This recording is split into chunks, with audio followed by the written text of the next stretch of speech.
Section 1. Hey guys, tonight we venture deep into the golden age of Islamic science, to a place where sleep wasn't an afterthought, it was a calculated celestial ritual. You're not in your bed anymore. You're perched high above the bustle of Baghdad, the hum of camels and commerce fading as the world below dips into shadow. The scent of oud clings to your robe, the stone beneath your feet still holding the sun's warmth. This is the Abbasid Caliphate's 9th century brilliance, where astronomy is less a science and more a calling. And your shift? It starts after dark. You climb, step by step. Your leather soles kiss each weather-worn stone spiral of the Maragay Observatory's tower. It isn't glamorous. The steps are uneven. There's bat guano on the 5th landing, and the last guy didn't clean the brass quadrant properly.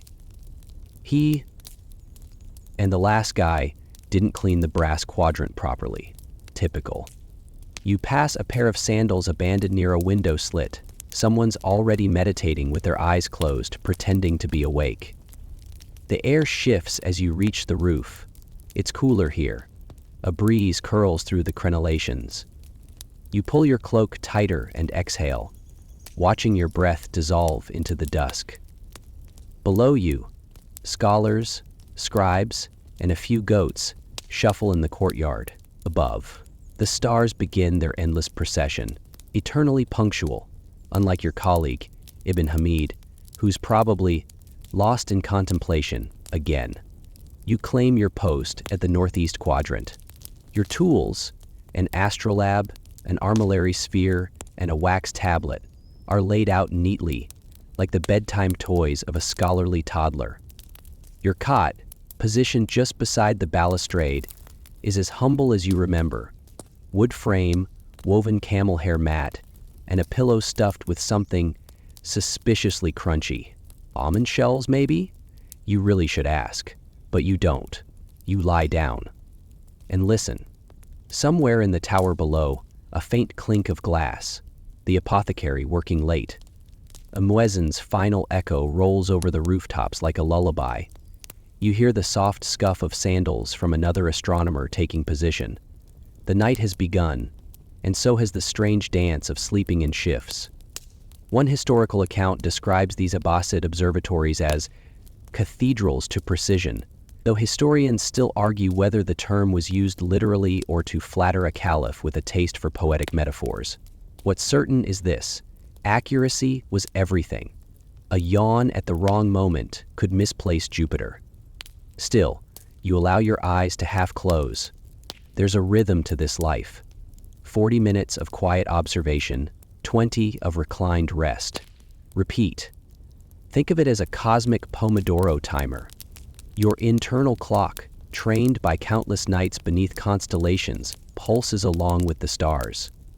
The urge to sleep comes not from exhaustion, but from ritual. You roll to your side. Your robe bunches awkwardly, and your sandal strap pokes your ankle. You'll fix it later. Maybe. Right now you scan the heavens for early markers. Vega, Capella, the telltale line of Orion's belt just beginning to shimmer. The light pollution's low tonight. Must be a holiday. Someone sneezes below. Bless you, you whisper to no one. There's comfort in the absurdity. Here you are, a respected scholar, paid in gold dinars and preserved dates, and your greatest enemy is a moth circling your oil lamp. The flame flickers. You squint. And then, behind you, a soft grunt. Ibn Hamid. He's late, obviously, carrying a bundle of rugs, obviously. Chubin. Lekam. Chubin. Has Rachem. Haten Obeno Lehayo Habeno Hasaha. And already trying to nap through his assigned quadrant. You don't say anything. You're too tired. Besides, he's brought the spiced almonds. You reach for a few and crunch quietly. Your hands smell of ink and cumin. Your lips, chapped from last week's dust storm, part in a slow sigh. The cot creaks as you shift again. That blasted pillow might actually be filled with gravel or dried chickpeas. Hard to say. Now let's pause for a second. You probably wouldn't survive this. The stairs alone would knock out most people. The lack of coffee? Devastating. And yet, somehow, these astronomers did more than survive. They thrived. They mapped the stars, estimated Earth's circumference, and argued heatedly over planetary retrograde, all while fighting off yawn-induced miscalculations. So, before you get comfortable, take a moment to like the video and subscribe, but only if you genuinely enjoy what I do here. Oh, and drop your location and local time in the comments. I love seeing where and when you're listening from. Now, dim the lights, maybe turn on a fan for that soft background hum, and let's ease into tonight's journey together. Your body begins to surrender to the pulse of night, not fully asleep, not fully awake. A scholar's half slumber, designed to preserve readiness and avoid drooling on the manuscript. You murmur a line of poetry under your breath, something the Caliph's wife commissioned last year. Stars sleep standing like minarets, while men rest curled like commas. You always liked that one. The brass instruments glint beside you, cool to the touch, like sleeping next to frozen geometry. A gust flutters the corner of a parchment. You weigh it down with your sandal and close your eyes again. The sky watches you as much as you watch it. Exercise. Section 2. The clack of a woodblock startles your eyelids into retreat. You've only been drifting for minutes, but time dilates under the stars. Across the rooftop, an apprentice in a frayed robe raises a slim board and strikes it twice. An ancient, echoing signal that the new shift schedule is posted. You groan quietly, the roster. You swing your legs off the cot, rubbing sleep from your eyes with fingers still stained from yesterday's lamp soot. The stone is cold underfoot, and you shuffle toward the alcove near the north parapet, where a wax board hangs from a nail, carved with names and timings like a sacred riddle. You squint. You are assigned watch slot 3, 2 hours on, 40 minutes off, rotating from the zenith quadrant to the western sector. Ibn Hamid somehow has claimed slot 2 again. He always manages to bribe the scribe with fig jam. Each astronomer has a preferred sleep rhythm. Yours is what they call the spiral nap rests that descend layer by layer into deeper stillness, but never so deep that a meteor might pass unnoticed. The Abbasids didn't believe in 8-hour stretches. They believed in intervals, rotations, harmony. It was a time when sleep bowed to the heavens, not the other way around. A sharp breeze cuts across the platform. The banners at the corner whip softly, dyed indigo and trimmed in gold thread. You pull your hood tighter and return to your cot, which, thankfully, still smells vaguely of clove and dry linen. Someone once suggested that all astronomers should share a signature scent. Oud and equinox, perhaps. There's chatter downstairs. The courtyard is waking up for the night, the inverse of the daylight world.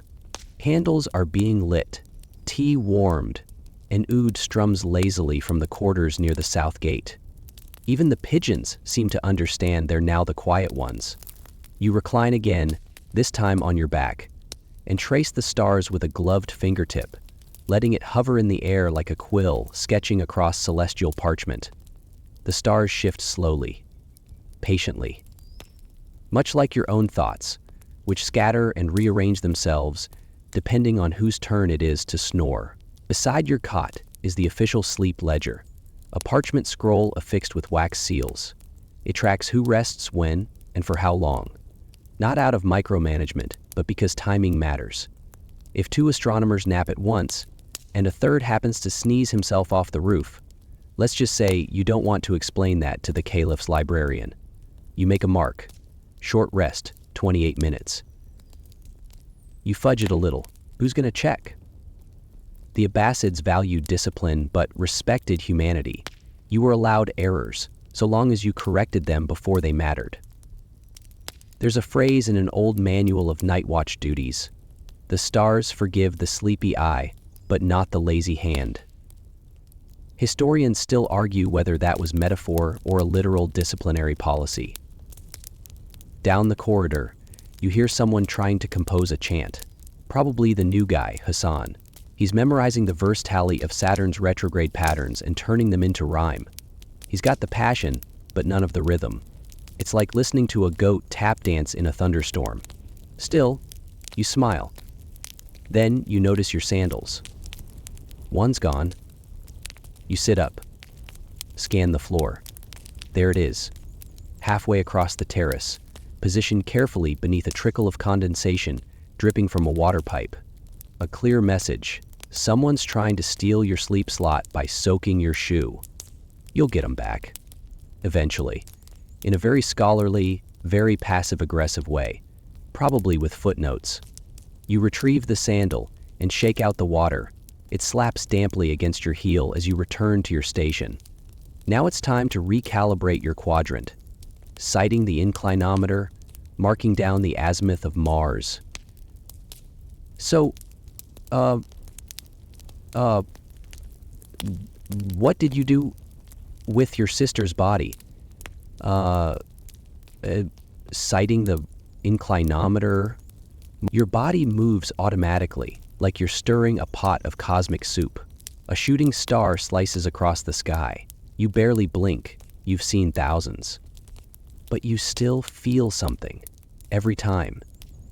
Your break ends, officially, when the second brass gong rings from below. A soft, mellow chime, struck with a padded mallet by an old man who refuses to sleep between dusk and dawn. Nobody knows his name. He might be a ghost. You stand, brush the dust from your robe, and settle into the routine, aligning the instruments, checking the records, noting the subtle shift in Venus's glow. Ibn Hamid passes behind you, yawning dramatically and dropping a date pit onto your cot. You'll poison his tea later. Kidding. Probably. The cold intensifies. You rub your hands together. The night has teeth.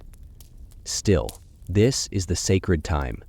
The dark silence when the stars feel closer than breath, when your body oscillates between wakefulness and dream, and when the schedule is both a tyrant and a lullaby. You glance at the waxboard again, committing tomorrow's schedule to memory. It always changes slightly. A delicate dance of politics, discipline, and bribes. There's even a rumor that one astronomer once faked an injury for better nap access. Others say he was just old. Either way, the truth remains. The roster is king. Defy it, and you'll wake to find your cot replaced by a pile of pomegranates and a passive-aggressive poem about punctuality. You curl your legs beneath your robe, lean back, and begin the next watch cycle.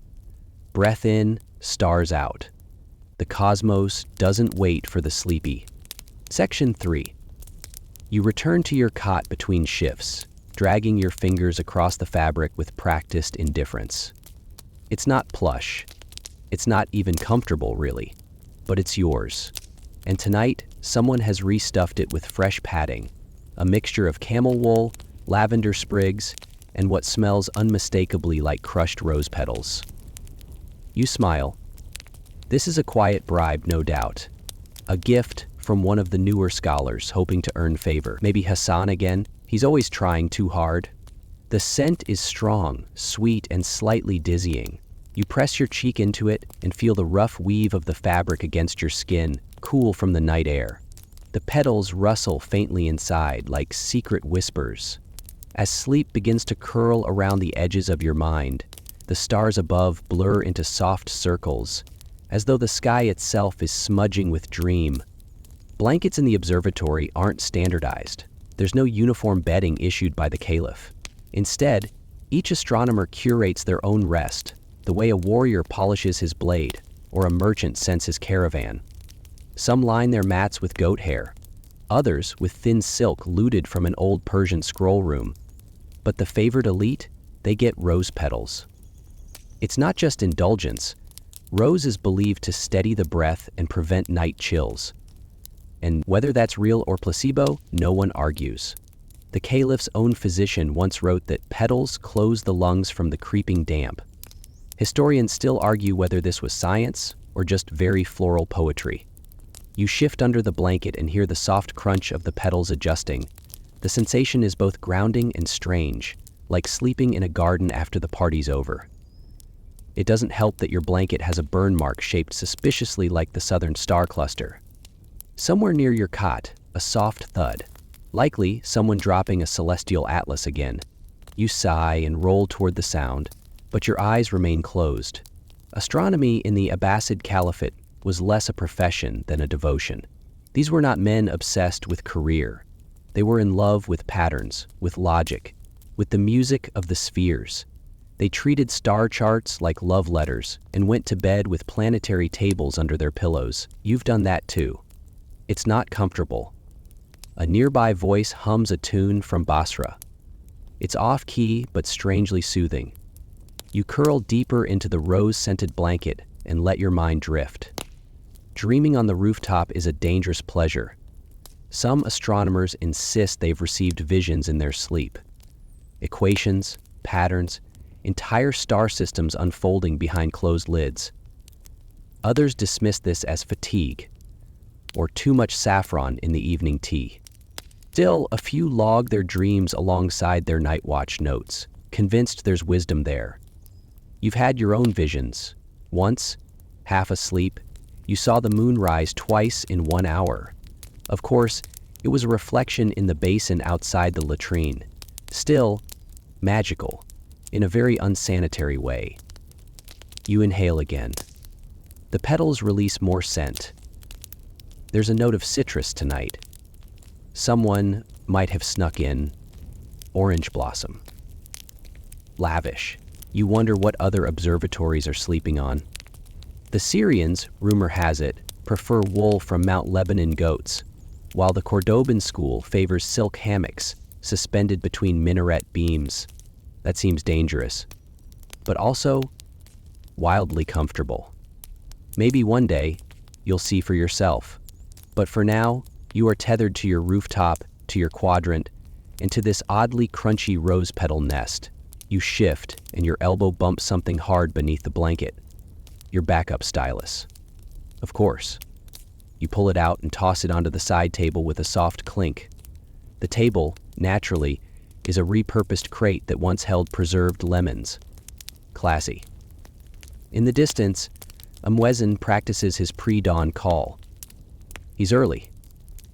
He's also off-key. You smile again. Maybe it's the same guy humming from earlier. Or maybe you're dreaming already. Your body is relaxed now, suspended between two states. You begin to drift. Somewhere in your half-conscious mind, you imagine a star falling. Not a dramatic one, just a soft, slow descent, like a glowing ember, tumbling into ink. In your dream, it lands on your cot, and the petals rise around it like a throne. That's when a beetle scuttles across your forehead. You jolt upright, flailing silently so as not to wake the others. And then, the beetle vanishes, and so does the dream. You settle again, cursing gently under your breath in classical Arabic. Just one word. You're still a gentleman. The cot creaks, the blanket shifts, and again the petals rustle, reminding you of where you are. Between sleep and duty. Between the scent of flowers and the cold steel of the cosmos. One of the senior astronomers, Yusri, walks past with a kettle of water balanced on his shoulder. The cosmos sinks, and you soon wake up again. The dawn is bright, but the clouds roll, and balanced on the shoulder.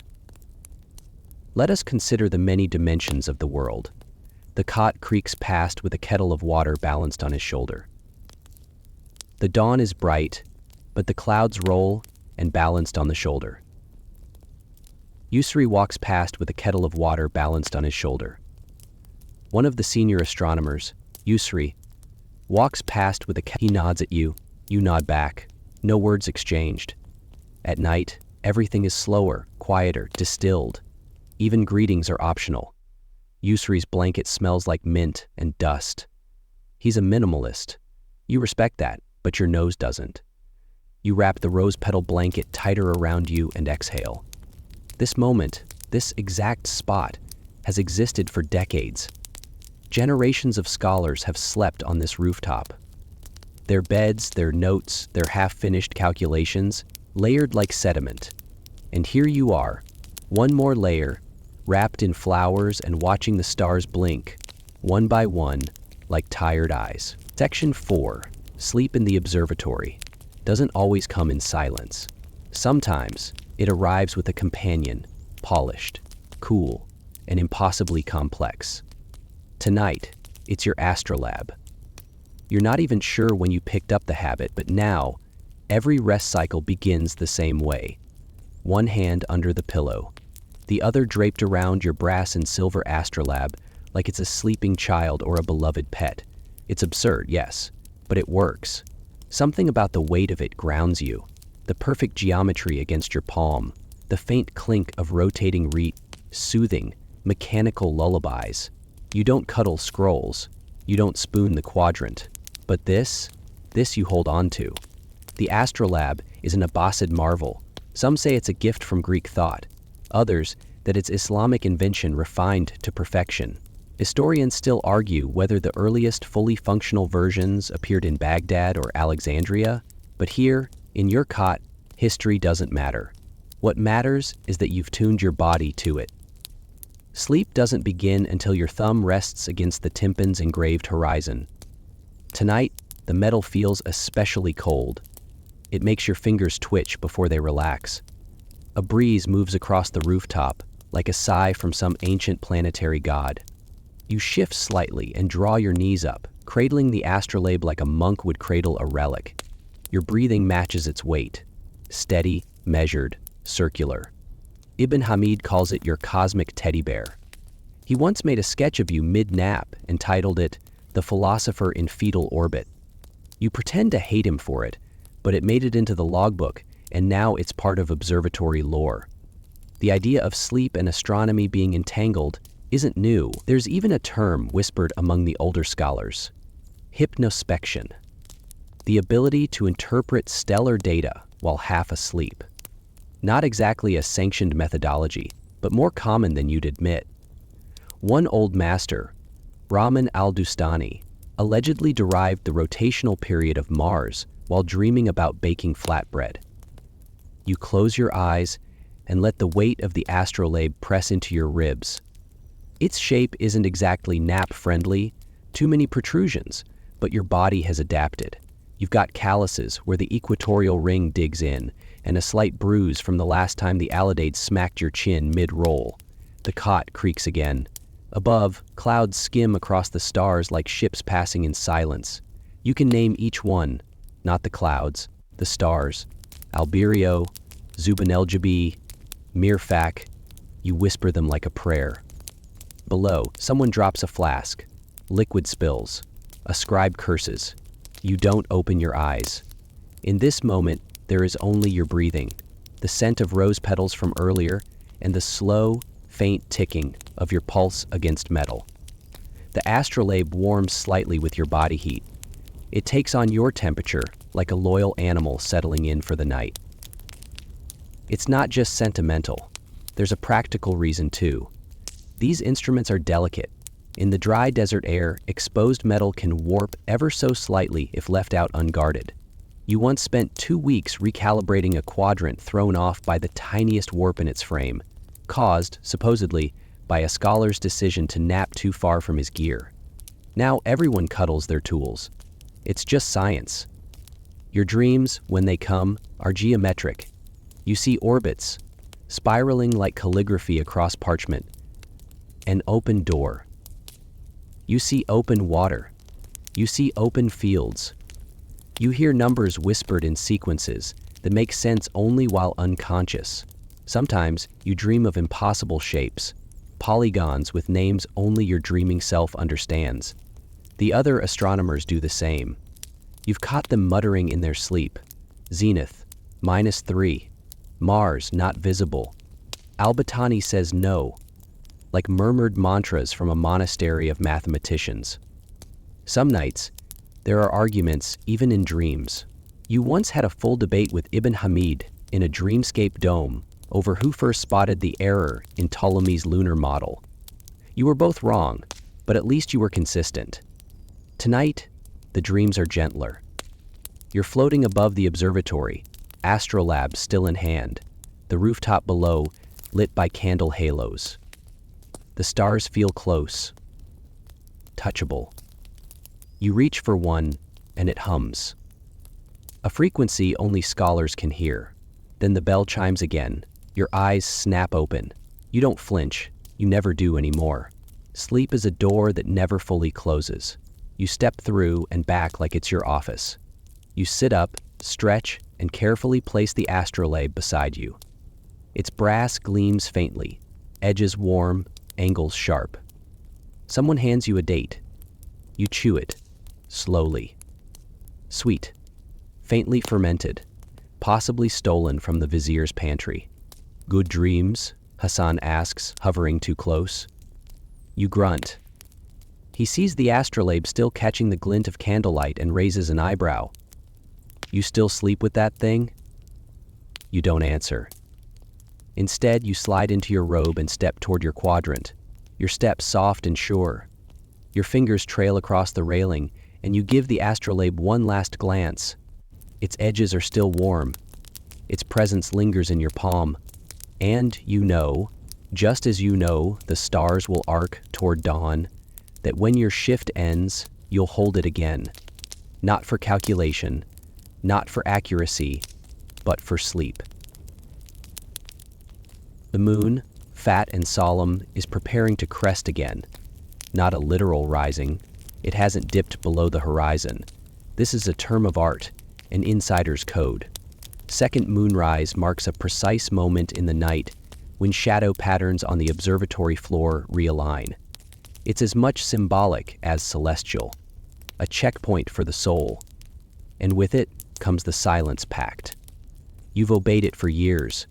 Every astronomer here has. It's not written down, it's not enforced by rule or threat. But once that faint sliver of moonlight touches the central inscription on the floor, in darkness we divine. You do not speak, no greetings, no whispers, no casual observations like, oh look, Saturn's wobbling again. Only scribbling, only ink, paper, breath. You remember the first time you broke the pact.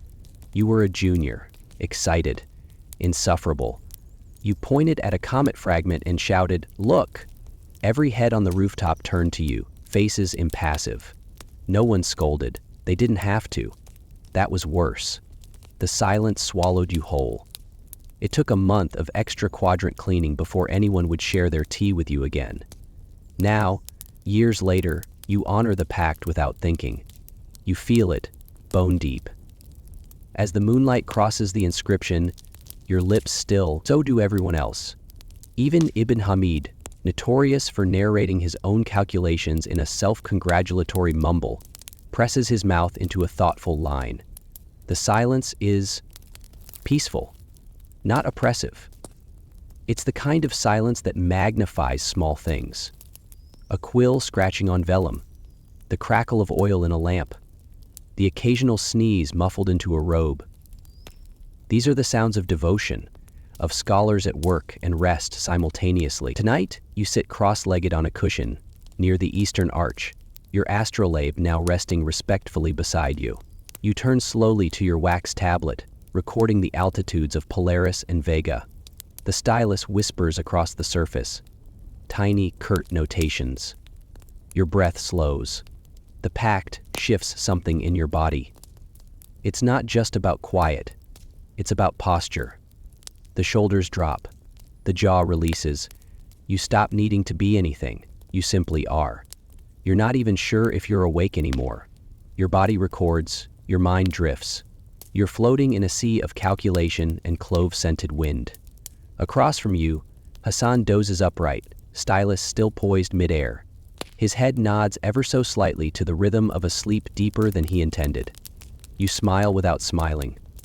There's a theory among senior scholars that the silence pact improves accuracy. They've tested it, matched results from noisy nights versus silent ones.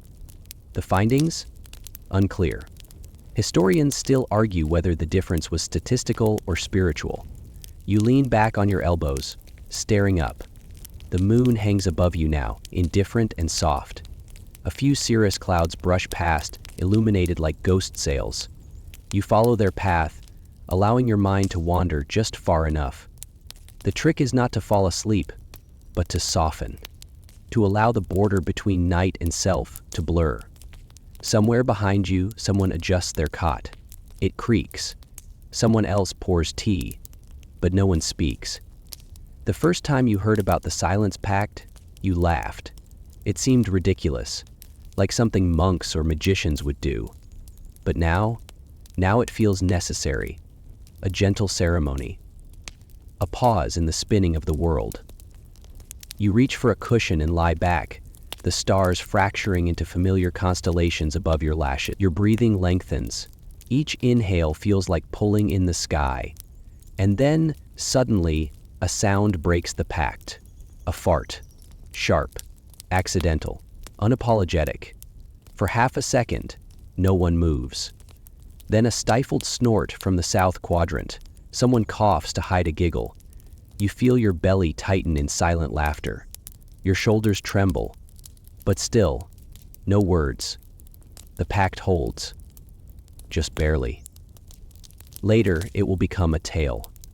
The flatulence at second moonrise, delivered in scholarly tones, exaggerated with each retelling. Some will blame Hassan, others Yusri. It doesn't matter. It was human, and under these stars humanity is welcome. Eventually, silence settles again. Deeper now. Wiser. Forgiving. You stretch your legs and return to your waxboard. More measurements await. The angle of Mars is off tonight, only by a hair, but still, you adjust your lens and recheck. The moon begins its slow drift westward. In half an hour, the pact will lift. Voices will return, commentary will resume, someone will make tea too strong, someone will break a quill. Normalcy. But for now, you remain suspended. A scholar in silence, a keeper of quiet stars. You make one last note on your tablet, pressing the stylus into the wax with care. The moonlight knows more than we do. Maybe a joke, maybe a truth, maybe both. Section 6. The hour draws near. 3 a.m. Give or take the trembling of a brass pendulum near the eastern stairwell. It's not an official timepiece, just an experiment by a scholar convinced oscillating metals predict planetary behavior. They don't, but it's shiny and it ticks, so everyone humors him. You ease yourself up from your cushion, joints groaning softly, and make your way toward the warmest corner of the rooftop.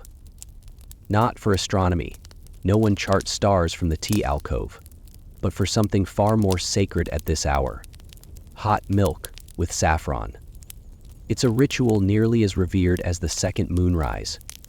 Every night, around this time, the kitchen apprentice, currently a narrow-eyed youth named Jalal who resents everything, emerges with a heavy clay pot slung in a net. Inside, a simmering pool of thick goat milk, gently infused with strands of saffron, cardamom, and on particularly generous nights, crushed pistachio. You wait in line behind Yusri, who smells like dry parchment and peppermint, and Hassan, whose slippers are clearly on the wrong feet. The line is silent, not by rule, but out of respect. 3 a.m. is not a time for talking. It's a time for sipping, squinting, and sighing. When your turn comes, Jalal barely looks at you. He scoops the steaming liquid into a small ceramic cup. The rim is chipped. There's a hairline crack down the side. You nod your thanks anyway. The first sip is perfection. Warm, thick, slightly gritty from the saffron residue. You close your eyes as it slides down your throat, coating it like a balm.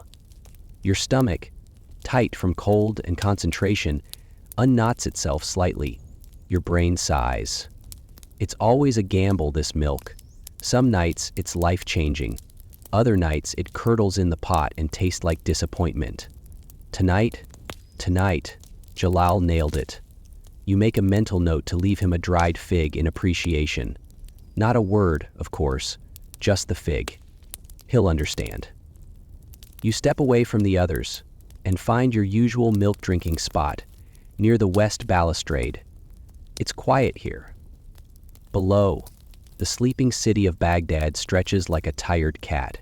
Rooftops outlined in dim lantern light. Minarets casting lazy shadows across alleys. You sip again. The saffron clings to the roof of your mouth. Your nose tingles. It's funny. This beverage, this small luxury, isn't mentioned in the manuals. The great treatises of Al-Khwarizmi and Al-Tusi make no space for dairy routines, and yet every observatory has one. The Cordobans do dates and mint. The Persians favor honey and barley. But here, it's saffron milk or nothing. Legend says the tradition began when a caliph's astronomer collapsed during a cold snap. The kitchen tried to revive him with soup, but the only available ingredients were goat milk and stolen wedding spices. The astronomer recovered. The milk became law. Historians still argue whether this story is apocryphal or just deliciously convenient. You lean against the stone wall and stare up again. The sky has deepened. The stars feel closer now, as if drawn down by the scent of spice and breath. You trace one constellation with your fingertip, Cassiopeia, maybe, or the slightly more ridiculous-sounding Al-Zuwaid Al-Humra, the little red arm. You can never remember the exact position. But tonight, it doesn't matter. You're not charting. You're digesting. A moth flutters near your cup. You wave it off. It returns. Persistent. You consider naming it. Probably a Jalal. Hassan approaches, also holding his cup, and mimics your posture against the balustrade. He doesn't speak. He just exhales and sips. The unspoken camaraderie of two men pretending not to be falling asleep, standing up. Then comes the yawn, loud, contagious. He tries to stifle it, fails spectacularly. You yawn too, of course. At this hour, the lines between wakefulness and dream begin to blur. Scholars mumble equations in their sleep. One once recited the Ptolemaic model of Venus backward in perfect Arabic. No one believed him until he did it again, awake. You still suspect he was showing off. The milk settles in your belly, warm and dense. It doesn't make you sleepy exactly, it just dulls the sharpest edges of alertness. You feel smooth around the corners, like a stone that's been polished by years of tide. Jalal passes again with the pot, offering refills. You raise your cup. He pours without eye contact. The boy is clearly destined for greatness. With your second serving, you return to your cot. You leave your sandals neatly by the post, left facing east, right facing slightly crooked. It's a superstition, but one that served you well. You lie back. The rose petal smell is still faintly there. You rest the cup on your chest. It's still warm. The night is still thick. Above you, a meteor skips across the atmosphere, fast and bright. You don't react. Let the younger ones scramble to record it. You're busy. You're marinating in saffron. As sleep curls up beside you, you murmur a line you once read in a forgotten scroll. Stars are the dreams of those who never woke. You're not sure what it means, but it fits. You finish the last sip, place the cup beside your pillow, and close your eyes. Let the heavens wait a moment. You'll be back. Section 7. The explosion of whispers jolts you awake before your body is ready. They're not sharp whispers, more like controlled urgency in hushed tones, layered like wind on parchment. You open one eye. The stars are still there, mostly, but something's changed. You sit up slowly, rubbing your cheek where the cup left a perfect circular imprint. Ibn Hamid is crouched near the northern parapet, waving frantically toward the sky, his other hand cupped around his mouth. Hassan stumbles by, half-shoed and wide-eyed. You hear the word fireball hissed between breaths. That does it. You scramble to your feet, knock over your cup, now sadly empty, and rush to the edge. And there it is, a meteor. No, the meteor. Not one of those blink and you miss it sparkles. This is the full, theater-grade experience. A slow, searing arc cuts across the eastern quadrant of the sky, leaving behind a glowing green trail, like a comet drunk on spice wine. You exhale an audible, "Whoa!" completely breaking the silence pact, but no one cares right now. The meteor blazes longer than you expect, long enough for someone to write a bad poem about it, long enough for you to realize your shift was technically over 2 minutes ago, which means you're off duty, which also means you don't have to log this, but you probably will anyway. You always do. It disappears behind a thick cloud bank, and for a moment, silence returns. But it's not the reverent silence of the second moonrise. This one crackles. An energy hums in the air, adrenaline and wonder, equal parts. You hear scribes clattering down stairwells, parchment in hand. One of the apprentices yells something about trailing fragments before being shushed so violently it nearly knocks his turban off. You sit back down, chest still fluttering from the thrill. Then it hits you. That meteor robbed you of your nap. It stole your post-saffron slumber. You glance at your cot with longing, still warm, still inviting, still useless for at least another hour. Meteorites are like that, majestic thieves. They take your sleep and give you data, and maybe, if you're lucky, something poetic. You grab your wax tablet and jot down quick notes. Trajectory, east-northeast. Burn hue, copper to green. Possible fragmentation before vanishing. Sound, none. Smell, mild tropical smoke.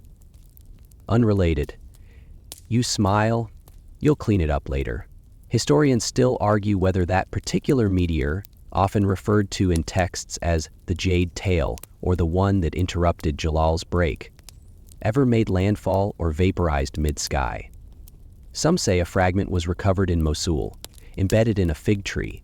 Others claim it was a hallucination caused by tainted almonds. You were there. You know what you saw. You lay back down, arms behind your head, letting your pulse slow again. Around you, the observatory buzzes. Not frantic, but stirred. Everyone walks with a little more purpose. The night feels younger now, somehow. The kind of phenomenon that resets the energy like someone shook the hourglass upside down. A colleague nearby starts scribbling star map overlays on a translucent sheet. Another mutters under his breath about rechecking Jupiter's orbit, just in case. You close your eyes and wonder if it's worth trying to sleep again.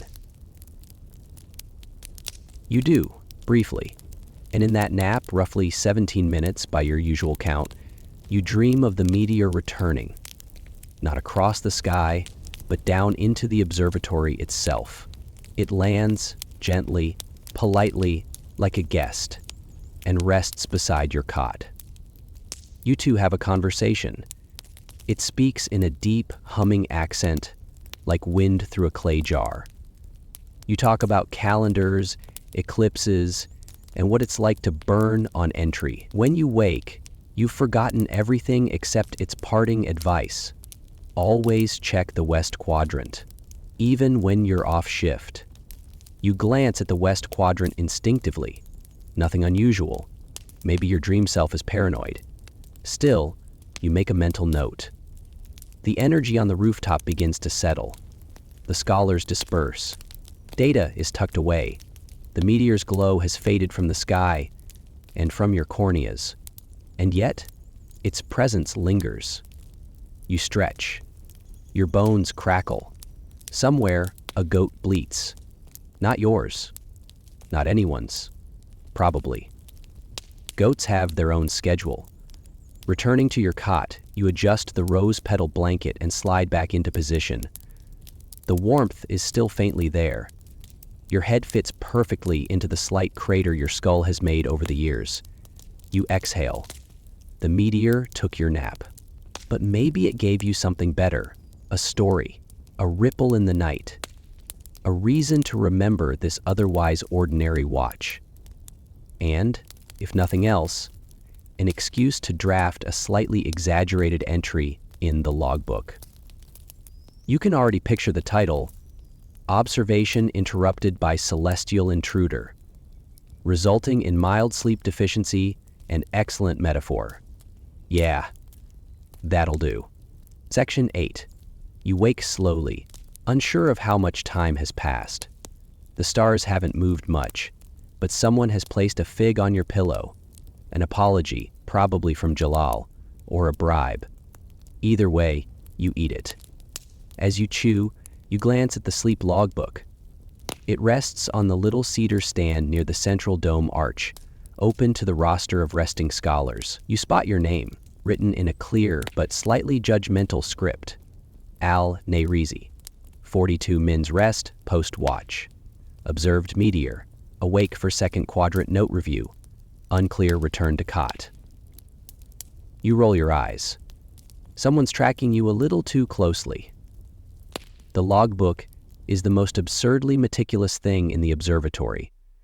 Originally meant to monitor rotation patterns and prevent double napping, it has evolved into something else entirely. A passive-aggressive archive of who sleeps when, for how long, and with how much style. But lately, a new section has emerged. The Beard Registry. What began as a joke, an offhand comment from Yusri about Hassan's sleep-lengthened beard, turned into a full-blown scientific hypothesis, or at least a sociological obsession. The idea?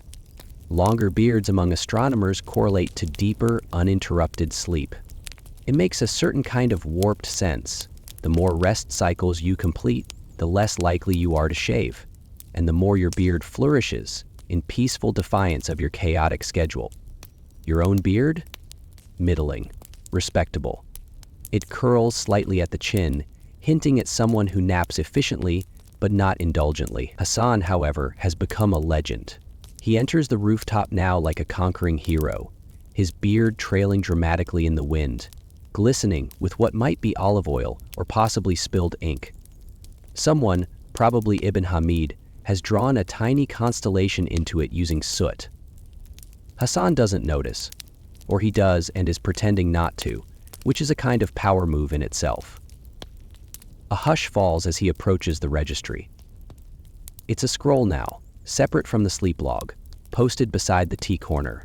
You've seen entries like Ibn Jamil, 12-minute naps, daily trims, beard, clerical anxiety, Fatima of the West Wing, sleep schedule unknown, beard, N/A, but aura suggests profound REM cycles. Hassan al-Muadil, intermittent genius, beard length, 9.3 cm, texture, majestic, sleep purity, disputed. Historians still argue whether the registry began as satire or sabotage, but tonight it's gospel. You stand before the scroll and add a note beside your own name. Increased density near jawline. Suspect dream recall has improved. Meteor encounter may correlate. You're joking. Kind of. You settle into your quadrant, resting your stylus against your lip, watching Hassan pose near the southern parapet. A wind kicks up, tossing his beard sideways like a celestial flag. A group of apprentices watches in reverent silence. Someone sketches. You suspect a song may be in the works. The observatory has always been a strange blend of science and theater. You measure the heavens with instruments carved by mathematicians, yet you also assess your worth in follicles. It's deeply silly, and somehow, deeply right. You close your eyes and imagine a future historian reading these scrolls. Ah yes, they'll mutter in some dusty archive. The Abbasid Golden Age, renowned for astronomy, innovation, and beard-based diagnostics. They'll never believe it was both a joke and a genuine form of performance review. Still, you can't deny there's something soothing about tracking time, not in hours, but in hair. Beards don't lie. They don't cheat the schedule, they don't fake alertness, they simply grow or they don't. Yusri passes by, his beard short but immaculately combed. He carries a ruler. Of course he does. He pauses at the registry and measures Hassan's newest growth. 9.6, he murmurs, scribbling in the margin. Hassan shrugs. He knows he's won this round. But tomorrow is another night. You return to your cot and glance in your little copper mirror. Just enough moonlight to see the outline of your own beard. Not bad. Bit of an awkward curl near the sideburns, but respectable. You smooth it once, then lean back again. The The stars twinkle with what you swear is amusement. There's no formal reward for beard growth, no titles, no perks, but somehow, having a slightly longer, glossier, or better oiled beard becomes its own form of immortality. When the bad pickpocker, the Tyburn, the Bond, becomes its own form of immortality. Nobody wants a beard in the summer. They see it prints as formal for beard growth. Nobody wants it despected. Nobody wants it. Sometimes, having a beard is the sign of immortality. After all, when your calculations fade, when your name blurs on old scrolls, someone might still read the beard registry and say, "Now that was a sleeper." You drift again, fingers brushing your chin, wondering idly if you should stop trimming on alternate nights. Just in the name of science, of course. Your last thought before sleep: what if beard quality really is affected by dream content? What if the meteor strengthened the follicles? The absurdity makes you smile. And then you're gone, slipping into a dream where constellations have beards. The moon is shaving with a scimitar, and Jalal is trying to measure your REM cycles with a compass stolen from Saturn. Section 9. The whispering starts again, but this time, it isn't meteor panic. It's softer, strange. You open one eye, resisting the gravity of sleep. The rooftop is mostly calm. A few scholars drift between instruments and cots like ghosts in socks. A fresh pot of tea steams quietly near the stairs. Nothing unusual. Then you see him, the scribe. No one knows his full name. He arrived one spring night carrying a crate of ink bottles and a mattress stitched with Quranic verses. He barely speaks, eats only boiled lentils, but his charts? Immaculate. Even his doodles look like divine blueprints. Everyone suspects he has some obscure lineage, part Andalusian, part starlight. And the thing is, he sleepwalks. You don't mean groggy shuffling or talking to himself, you mean actual, productive sleepwalking.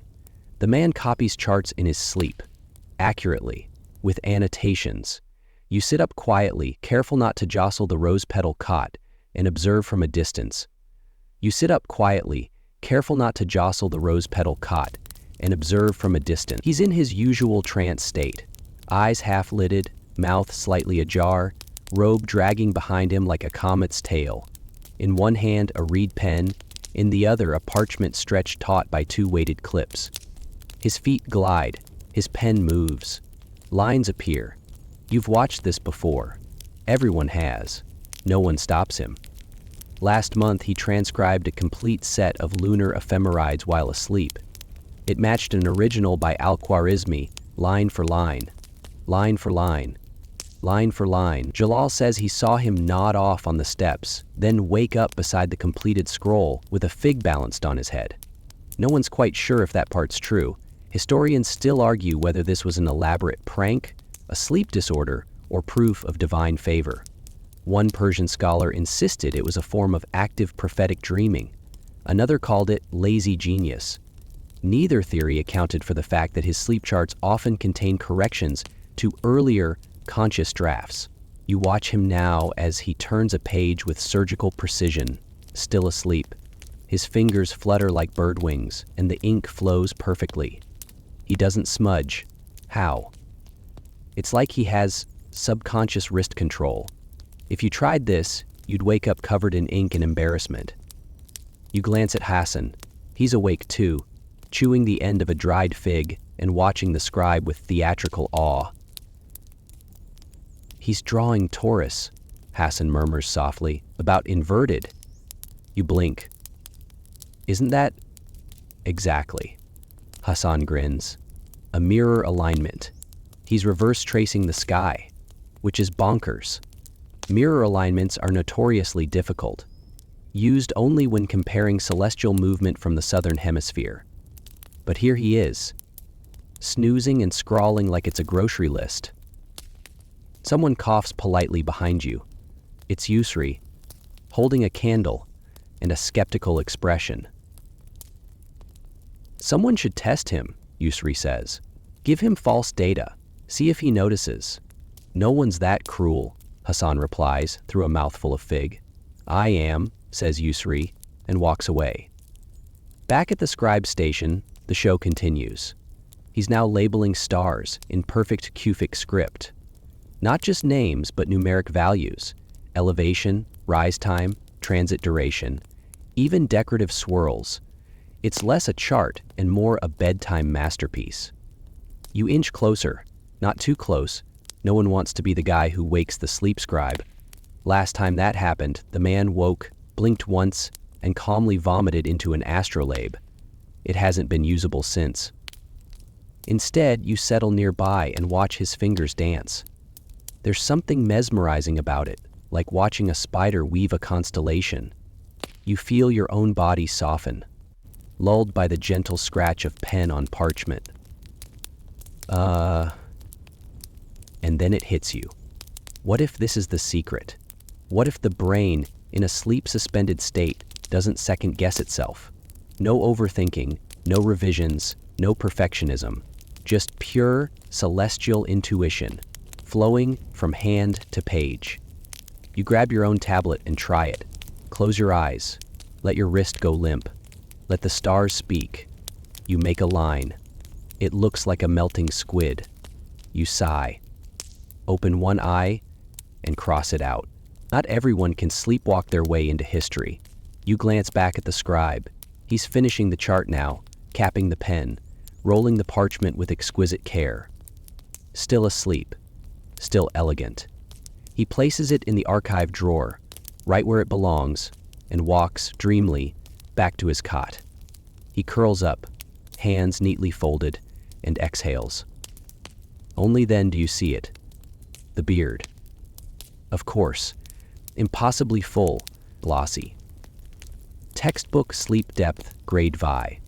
You make a note in the registry, scribe, rem, active/reverse torus/beard curl, 7.8 cm. You return to your own cot, humbled and amused. Above you, the stars shimmer like half-written poems. One of them might even be jealous.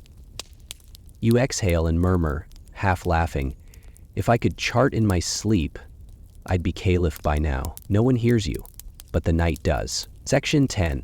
You wake up with your face pressed against the cold side of your pillow, and a vague sense that your dreams involved a debate about Saturn's rings and a very judgmental donkey. You blink into the darkness, still unsure what's real and what was figure-duced. Time to flip the pillow.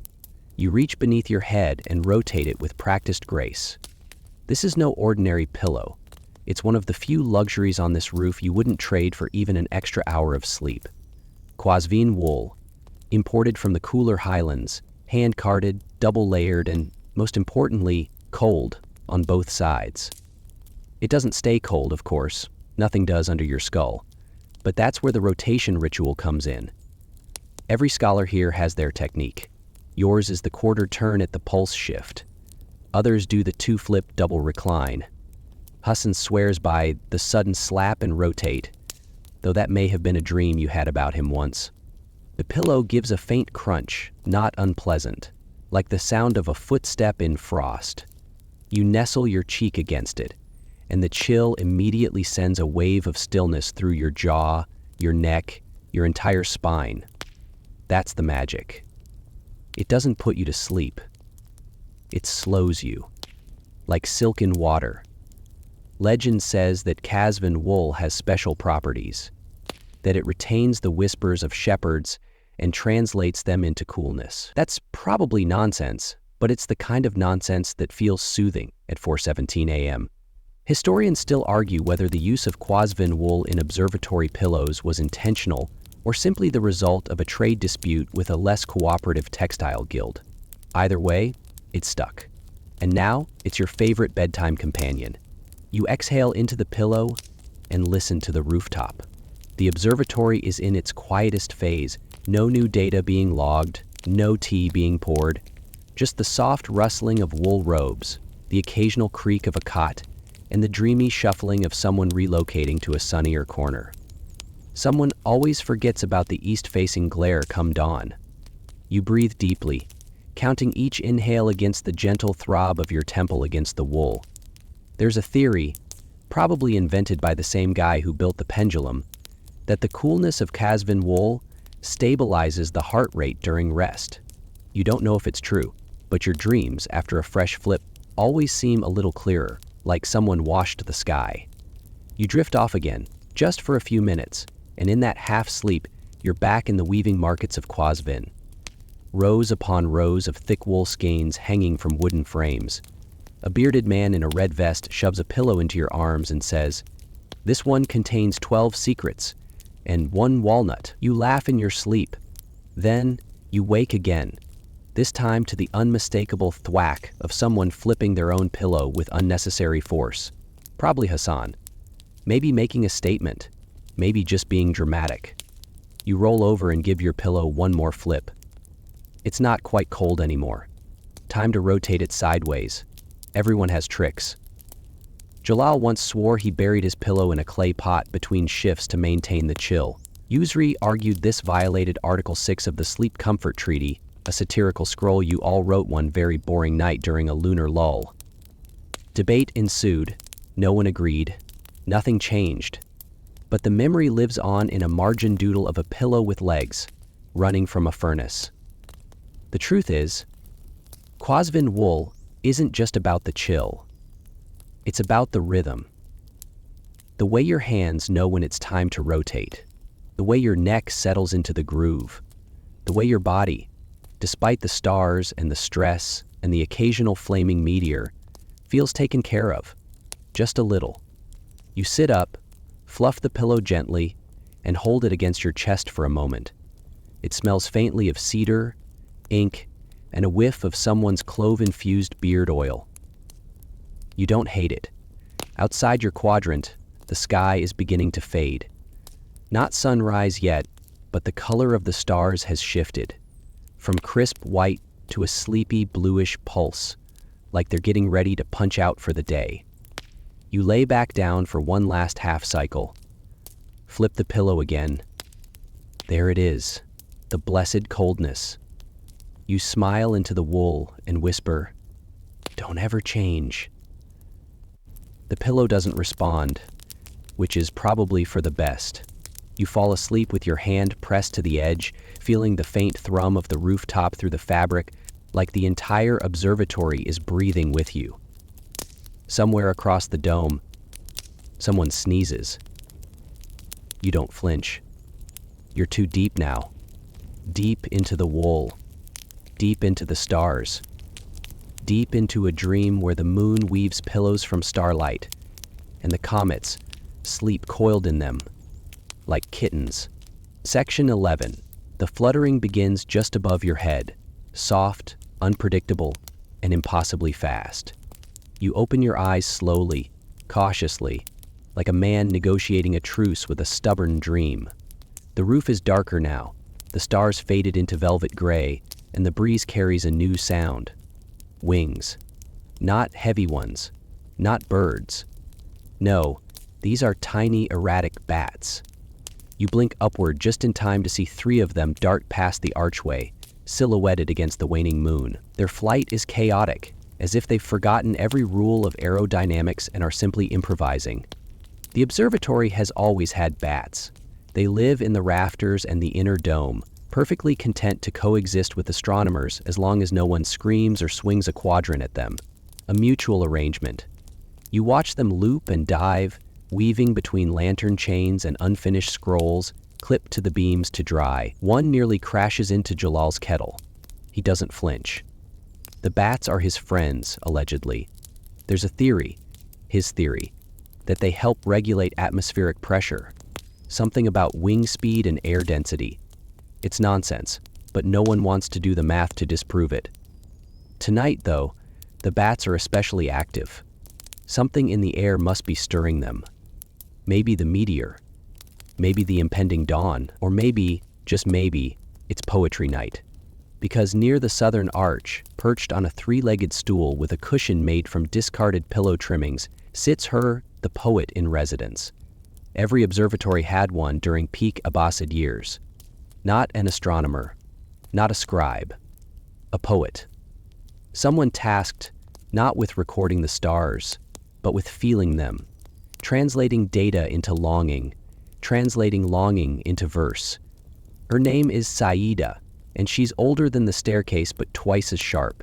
She's never been seen holding an instrument, but she once described the elliptical motion of Mars using only metaphors about lovers parting at dusk. It made 4 astronomers cry and inspired a minor scandal involving someone's cousin. She clears her throat now, a tiny sound, but one that stills the rooftop.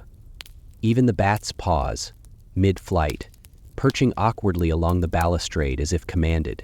She begins to recite. Her voice is not loud, but the air bends to carry it, a low hum, like warm tea being poured through silk. The verses are in Arabic, old and formal, embroidered with rhymes that feel like starlight brushing velvet. You catch only fragments. The sky unbuttons her robe of darkness, each star a sigh she forgot to hide. Someone sighs. Might be Hassan, might be you. Saida continues. Her poem tonight is about Jupiter. No, not just Jupiter. The way Jupiter waits. The way it loiters in retrograde like a courtesan pacing outside a palace, jealous and bright and full of riddles. You can't take notes. You wouldn't dare. This isn't for recording. It's for absorbing. The bats resume their flight, circling above her like a living punctuation mark. Lanterns flicker in sympathy. Even the air feels thicker, as if holding its breath between lines. You sip from a leftover cup of now lukewarm tea, but it tastes richer somehow. Saida's words meander now into a meditation on time. We do not measure stars, she says. They measure us. In sighs, in pauses, in where we forget to look. You suddenly remember 3 different nights when you misread a quadrant because you were too tired, or too cold, or too distracted by the shape of a cloud. You feel seen and slightly judged. By poetry, when she finishes, no one claps. That would be barbaric. Instead, the rooftop settles into a deeper stillness, the kind that holds echoes rather than expelling them. You make a silent vow to use more metaphors in your next star log. Maybe describe Venus as wistful, or Orion's belt as overcompensating. Saida sips her tea, adjusts her shawl, and leans back as if to say, "That's all for now, children." You nod to her out of respect. She nods back, imperceptibly. Royalty salutes nothing less than devotion. The bats begin to fade from view, returning to their nooks. Their job is done. Verse delivered, air stirred, equations humbled. You look up, and the stars seem closer. Not literally, but emotionally. Hassan leans over. "Do you think she writes these ahead of time?" he whispers. You shake your head. She writes, "The sky." He blinks. "That's actually a good line. I was quoting her," you reply. You lie back down, head once again resting on your loyal Quasvin wool pillow, and exhale. It's a rare night when all elements align. Bats, poetry, tea, silence. You let it soak into you, this perfect moment of science and verse, data and dream, and just before you sleep you murmur, "Jupiter waits, so can I." Section 12. You drift awake in that in-between state, eyes closed, brain mostly mush, limbs slack as a forgotten quill. It's the kind of wakefulness that thinks, "Is it morning?" and then immediately answers, "No, not allowed." But something tugs at you. Not a sound, a sensation. You crack open one eye. Above you, the stars remain, but subtly shifted, not by much, just enough to let you know time has passed. Not by much, just enough to let you know time has passed. The roof's air is colder, the hush deeper. Lanterns have burned lower, their light puddling near the bases, flickering like they too are nodding off. Your fingers twitch toward your tools. Instinct. You roll slowly to your elbow, not because anyone told you to, but because the cosmos nudges your spine like a patient parent. It's time to check the charts. You grope for your astrolabe, still warm from its usual cuddle spot, and turn toward the southern quadrant. Estacado, estacado, estacado, estacado, and turn toward the southern quadrant. There it is, the zodiac wheel, faint but distinct, crawling across the sky like an embroidered scarf tugged slowly by invisible hands. Tonight, it's Scorpio's domain, which you meant to chart earlier but were rudely interrupted by meteor antics and fig distractions. You squint, then rub your eyes.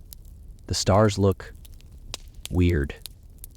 You adjust your lens. No help. Then you realize your astrolabe is upside down. You flip it over with theatrical slowness. No one sees, but the stars probably do. Judgmental things. Still groggy, you begin charting anyway. Your stylus scratches the wax tablet in fits and starts. You record elevation angles, sketch rough outlines, and mutter mnemonic rhymes that may or may not be about goats. This is the strange joy of half-sleep astronomy. It's part science, part seance. You're decoding the night while still technically dreaming. Every squiggle might be a miscalculation or a revelation. Historians still argue whether Altusi's odd midday epicycle chart was genius or just drawn while high on fermented milk. You've made peace with your own ambiguity. Your lines wobble, your notation slants. Somewhere in the corner of the parchment, you've absent-mindedly drawn a very detailed sandal. Impressive, really. But the best part? It works. Somehow, some part of you, some sleepy, stargazing animal inside your brain, knows what it's doing. You make adjustments that feel right. You realign based on patterns you half remember from dreams. You cross-check against nothing but your gut. And when you finally blink yourself fully awake, you realize the chart is almost correct. Almost. Venus is off by a thumb thin, but everything else, solid. The constellations line up. The angles match your last conscious record. Even the decorative border you didn't mean to draw is oddly symmetrical. You stare at your handiwork. Admire it the way a baker admires a lopsided but glorious loaf of bread. Then you hear snickering. Hassan. He's leaning against the parapet, arms folded, clearly having watched the entire ordeal. He points at your sandal drawing. It's good, he whispers, but I think you forgot to label Scorpio. You look. He's right. In the space where Scorpio should be, you've written, possibly a cloud, or regret. You groan, toss the stylus at him. It misses, and flop backward onto your cot. You chart like a man who dreams in cursive, he says, still grinning. You reply without opening your eyes. At least I don't drool on the northern axis. He does, in fact. It's a known issue. Your banter fades as the rooftop lulls again.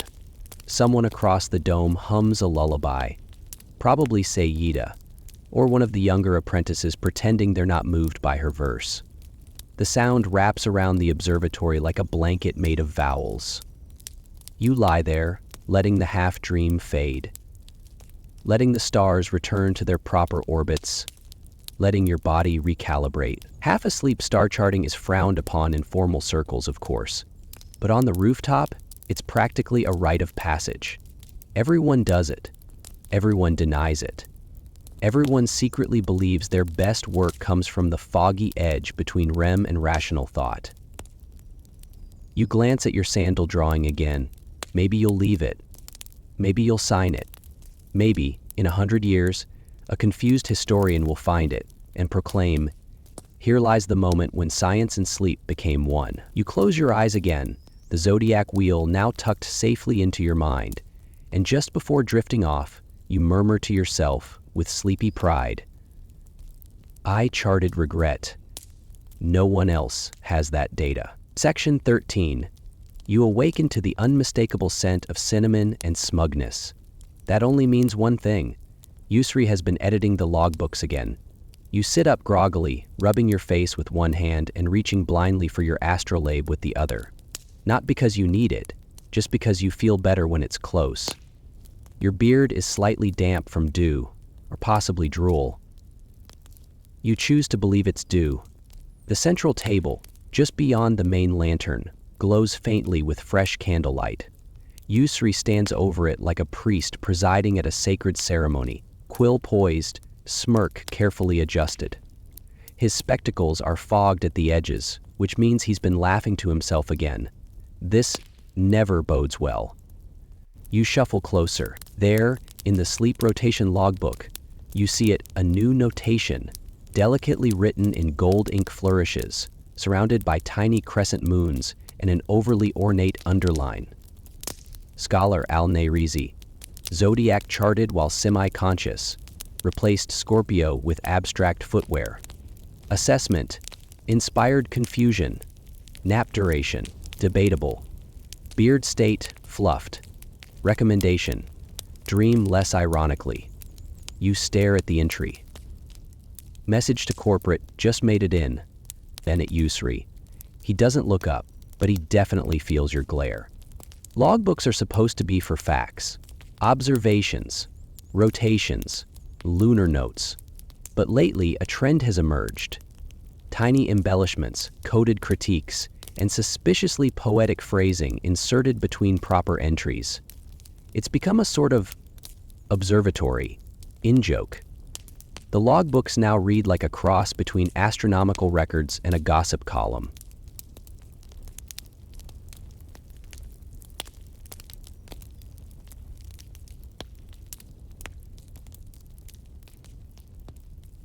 And the scholars? They're leaning in. You flip a few pages backward and find other, equally ludicrous gems. Hassan achieved 64 minutes of uninterrupted rest. Suspected dream of Saturn, or large fruit, snored in 3/4 time. Saida recited spontaneous verse that disrupted a lunar measurement. Everyone forgave her immediately. Jalal, tea too strong, caused minor philosophical crisis in Western Quadrant. You suppress a chuckle. Even in a sacred center of learning, someone has to keep the record spicy. Historians still argue whether these logbook flourishes were sincere, satirical, or an early form of data encryption. One theory posits that each metaphor corresponds to a hidden calendar code. Another suggests the scholars were just bored. You lean over and add your own note beneath Yusri's remark, deliberately in terrible handwriting. Correction, sandal was metaphor. Scorpio is overrated. Hassan strolls past and peers over your shoulder. Make sure you sign it with something obscure. Last week I used observer of uneven altitudes. No one's figured it out yet. Too subtle, you say. He shrugs. Maybe, but I also left a drawing of a suspicious goat on the back cover. You laugh aloud this time. Too loud. Jalal pokes his head up from behind a crate of ginger roots and glares. You're probably disturbing his elaborate tea ritual. The absurdity of it all makes you feel oddly comforted. In a world ruled by celestial precision, where every angle, every movement, every planetary hiccup is tracked and quantified, it's good to remember that astronomers are still just sleepy people with egos and inside jokes. The stars may not care about your sandal sketches, but your colleagues definitely do. You thumb through the logbook again, this time slowing to read the margins. There are secret nap codes too, tiny symbols to indicate who overslept, who fake slept, and who snuck extra rest under the pretense of zenith recalibration. There's a swirl with 3 dots, dreamed too long, a triangle inside a circle, snored during eclipse, and your personal favorite, a tiny lantern tipped sideways, woke self up with own foot. It's ridiculous. It's beautiful. It's the essence of the observatory. You grab your stylus and without hesitation mark your own code beside today's entry, a feather quill resting on a sandal, the new symbol for charting while philosophically confused. Hassan sees it. Nice. Needs a haiku. Without missing a beat, you murmur, stars curve overhead, Scorpio is just a shoe. I need more fig bread. Saida, from across the terrace, gives a faint approving nod. She's definitely heard. You pretend you didn't see her. You close the logbook gently. The candlelight flickers. The ink glistens. There's something powerful in this blend of serious record and ridiculous annotation. something human. These pages won't just preserve positions and sightings, they'll preserve personality. A living memory of sleep cycles, celestial mishaps, and beard commentary. You wonder, in 100 years, when someone opens these pages, what they'll see. Will they laugh? Will they understand? Or will they ask, quietly, who the heck was the one who drew all the goats? You stretch and head back toward your cot, the logbook's warmth still lingering in your thoughts. Your dreams tonight will be filled with symbols, sandals, and suspicious footnotes. And if you chart something strange again, well, there's a code for that now. Section 14. The cushions were flying long before you got there. You'd been on a scheduled rest break, a real, honest, deep in the quadsman wool nap, when someone's panicked whisper reached your cot. They're doing it again. Pillows. South quadrant. You'd hoped it was metaphorical. It wasn't. By the time you jog across the rooftop, sandal half buckled, robe still slightly tangled from sleep, the scene is in full bloom. Two senior scholars, one from the Al-Tusi school and the other from the more conservative Baghdad tradition, stand 20 paces apart, each holding a heavy embroidered cushion, like it's a discus from the Olympic Games of passive aggression. Around them, a tight ring of apprentices, scribes, and under-rested astronomers form a respectful perimeter. No one intervenes. It's too far along. The debate has escalated. And now, it's a pillow fight. But not just any pillow fight. The pillow incident of 832 AD. You've heard whispers of it before, in the margins of the sleep logbook, in the coded doodles around Jalal's teacups. A sacred event, rarely spoken of aloud, and only reenacted when tensions spike and the stars fall just right. This is no petty squabble. This is about Mars.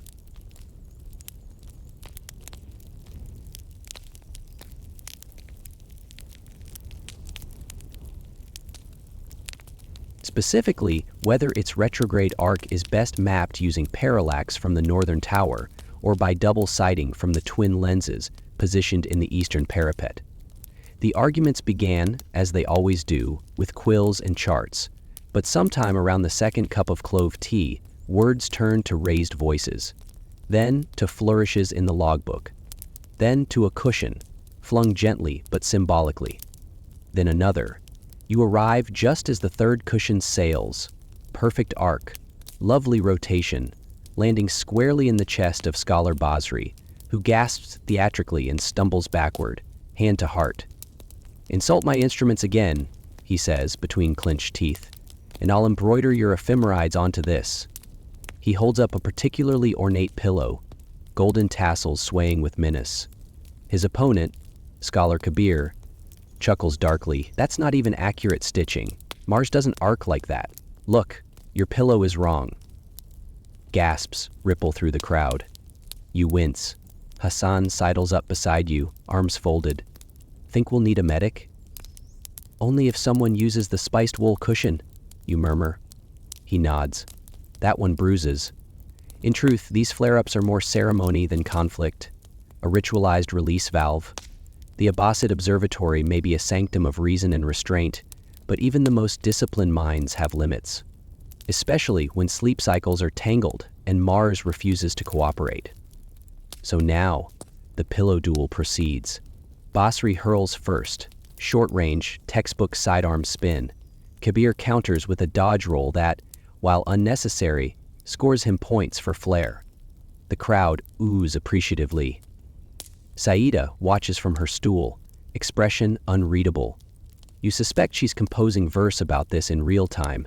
Yusri, of course, is already documenting the incident in the logbook, complete with diagrams of the pillow trajectories. He's labeled each one with star names: Aldebaran toss, Vega reversal, Betelgeuse rebound, missed. Historians still argue whether the original 832 incident resulted in damaged instruments or just bruised egos. Some scrolls claim a telescope lens cracked during a particularly reckless overhead spin. Others say it was only Yusri's pride. But tonight's version? Pure pantomime. Eventually, the duel slows. The cushions lie scattered across the floor like fallen soldiers. Kabir, now red-faced and wheezing slightly, raises a hand in mock defeat. "Fine," he declares. "Mars can arc, but only on Thursdays." Basri bows deeply. Retrograde begins at dusk and ends when your logic does. Everyone claps. Not loudly, but with reverent amusement. Ha! Espaji peace has been restored, not by consensus, but by catharsis. You retrieve one of the tossed pillows, soft, with a stitched moon phase cycle, and return it to its rightful spot near the observatory's quiet corner. Someone will need it later. Maybe you. As the crowd disperses, chatter resumes. Someone relights a lantern. Jalal begins quietly arranging teacups, as if this entire performance were just another item on the schedule. And in a way, it is. You sit, finally, and exhale. The night resumes its rhythm. Stars above, silliness below. Balance.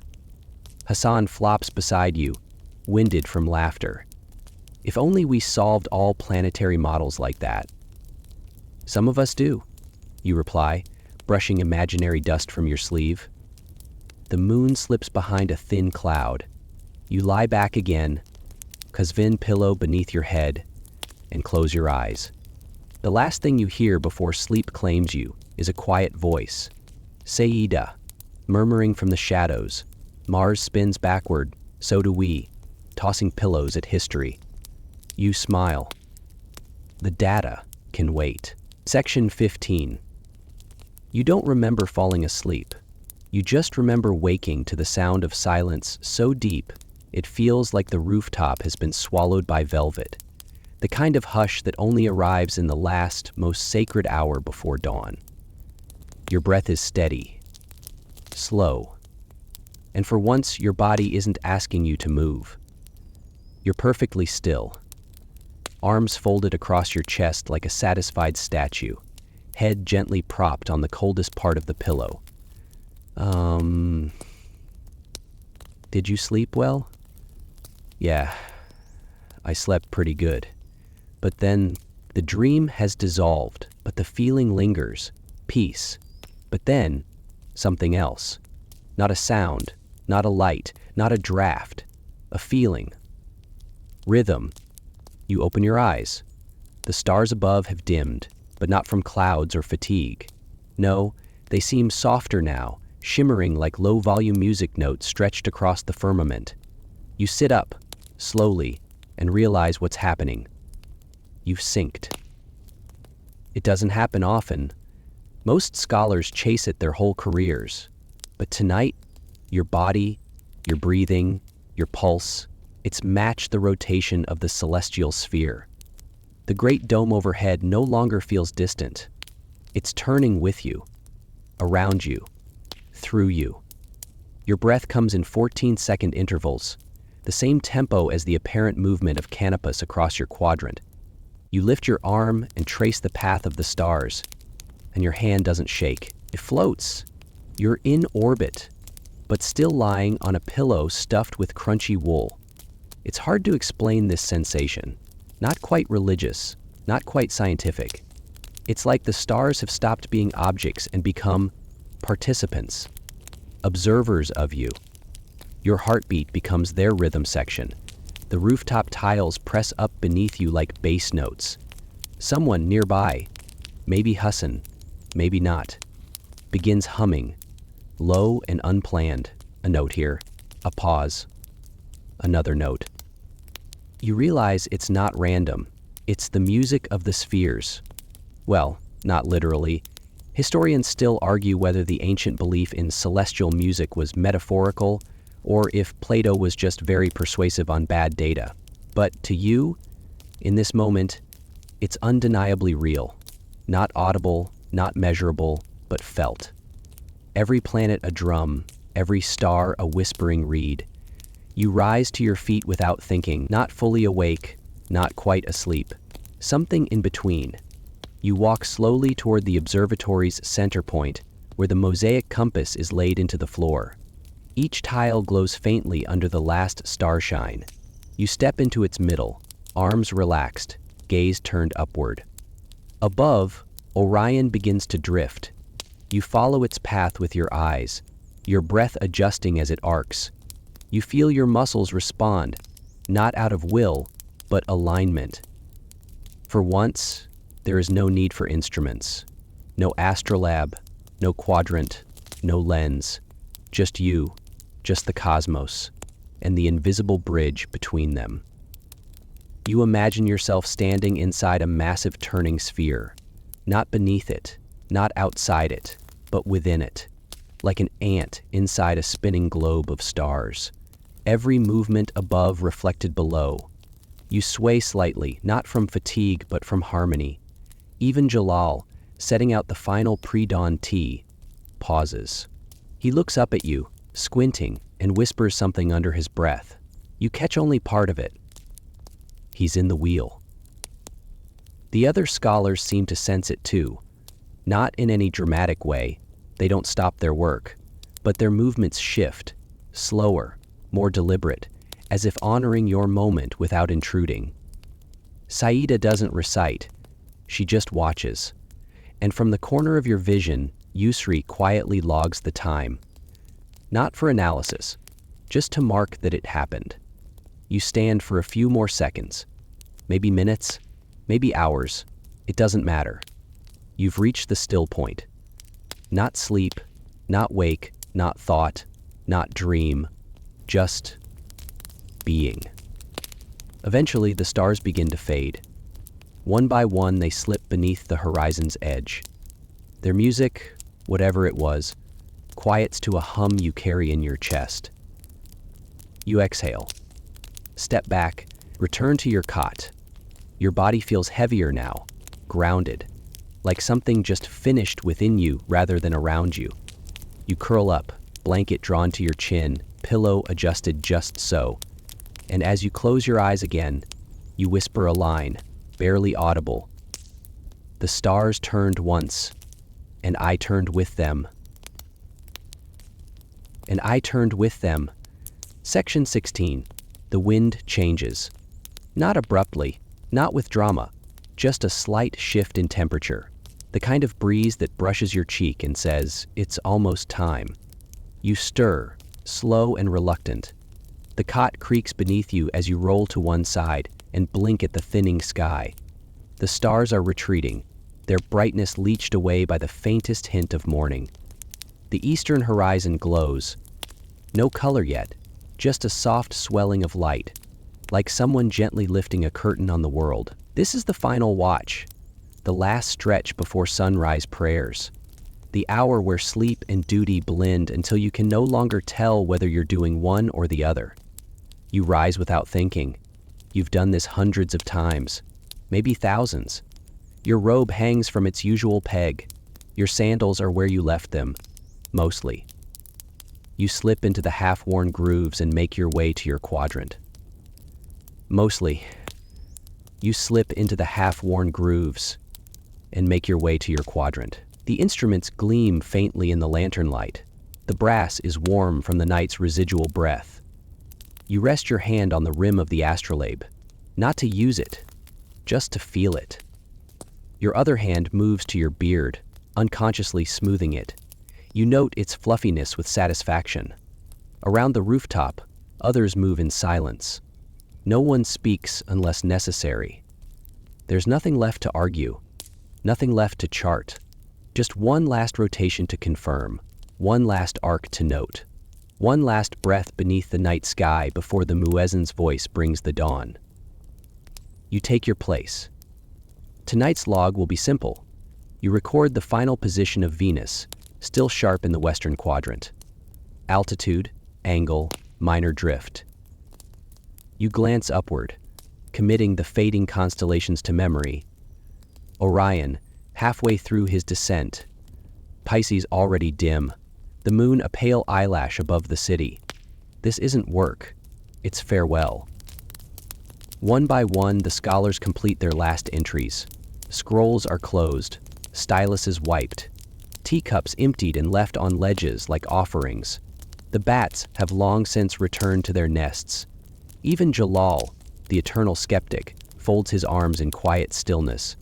You feel the weight of it, the transition, the long night closing like a book. There's no applause, no ceremony, just breath, just presence, just a rooftop filled with tired, brilliant people letting go. Saida stands near the eastern edge, eyes closed, hands clasped in front of her. You wonder if she's composing or praying, or maybe she's just listening to the last whispers of the stars. Hassan gives a soft grunt nearby as he scratches his final notes onto a waxboard. You see him glance up, watch the light, and smile faintly. It's not a performance, just an acknowledgement. We made it. The call to prayer begins. Low and distant, winding its way through the early mist, folding over the rooftop like silk. You turn toward it, not out of obligation but instinct. Your limbs ache in that wonderful, well-earned way, like you've carried something heavy but meaningful. You murmur your final numbers under your breath. The data doesn't matter. Not now. It will be reviewed, rechecked, compared to others. But this moment, it's for you. You stand tall. Let the air wash over you. Let the first gold thread of sun kiss the lip of the horizon. And you breathe. In that breath, there is everything. The weight of the night, the quiet glory of sleep, the laughter, the fig crumbs, the pillows, the stars, the soundless rhythm of a mind aligned with the heavens. The name, ostrich. Pressure's built into ostrich thin. The tuck is one. The stars are packaged up. The soundless rhythm of a mind aligned with the heaven. You lower your gaze, step back from the instruments, and exhale. The rooftop grows brighter, minute by minute. But everything softens now. Voices lower, steps lighter. The scent of cinnamon and lamp oil drifting on a gentler breeze. The stars, though no longer visible, still linger behind your closed eyes like memory. You feel it in your bones. This slow unwind. The tension unspooling from your shoulders. The quiet gratitude of having been part of something bigger than yourself. You lie back once more. One final rest before the day begins. The pillow cradles your head with familiar coolness. The rose petal blanket settles like dusk drawn in reverse. The rooftop is no longer a workplace, nor a stage. It's just a shared room beneath a sky that's beginning to forget its stars. Around you, breaths deepen. The final shift ends not with a bang, but with a settling, a hum. And you, wrapped in the last shadows of the night, allow yourself to let go. You hear Saida's voice one last time, barely above a whisper. Let those who slept beneath the stars not fear the rising light, for dreams that track the heaven's arc will rise with morning's flight.